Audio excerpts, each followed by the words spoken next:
বছরের অপেক্ষা আর অবশেষে একটা বিশাল কামব্যাক। বিশ্ব কাঁপানো কে-পপ ব্যান্ড বিটিএস ফিরে এসেছে তাদের নতুন অ্যালবাম আরিরাং নিয়ে। দীর্ঘ বিরতির পর বিটিএস তাদের পঞ্চম স্টুডিও অ্যালবাম আরিরাং দিয়ে আবারও সঙ্গীত জগতে ঝড় তুলেছে।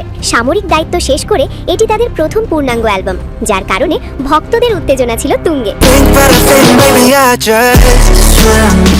14টি গানে সাজানো এই অ্যালবাম শুধু গান নয়, এটি বিটিএস এর শেকড়, সংস্কৃতি এবং আত্মপরিচয়ের প্রতিচ্ছবি। আন্তর্জাতিক সঙ্গীত মাধ্যম বিলবোর্ড এটিকে বলেছে নিজেদের মাতৃভূমির প্রতি এক ভালোবাসার চিঠি।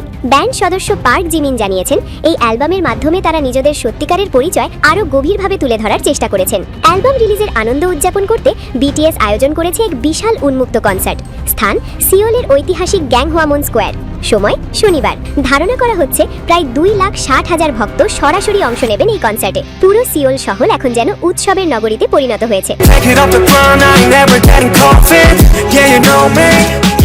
বিশ্বের নানা প্রান্ত থেকে ভক্তরা ছুটে এসেছেন সিওলে। এমনকি কেউ কেউ টিকিট না পেয়েও শুধু কাছাকাছি থাকার জন্য এসেছেন। ফিলিপাইন থেকে আসা ভক্তরা বলছেন, এক ঝলক দেখাই আমাদের জন্য যথেষ্ট। এতেই বোঝা যায় বিটিএস এর প্রতি ভালোবাসা কতটা গভীর। যারা সরাসরি কনসার্টে থাকতে পারবেন না, তাদের জন্য রয়েছে সুখবর। স্ট্রিমিং প্ল্যাটফর্ম নেটফ্লিক্স প্রায় 190টি দেশে এই কনসার্ট লাইভ সম্প্রচার করবে। এতেই শেষ নয়, আগামী এপ্রিল থেকে বিটিএস শুরু করতে যাচ্ছে 3 মাস ব্যাপী বিশ্ব সফর। 4 বছরের বিরতির পর বিটিএস এর এই প্রত্যাবর্তন শুধু একটি অ্যালবাম নয়, এটি একটি শক্ত বার্তা, একটা নতুন শুরু আর বৈশ্বিক সঙ্গীত জগতে নিজেদের অবস্থান আরও দৃঢ় করার ঘোষণা।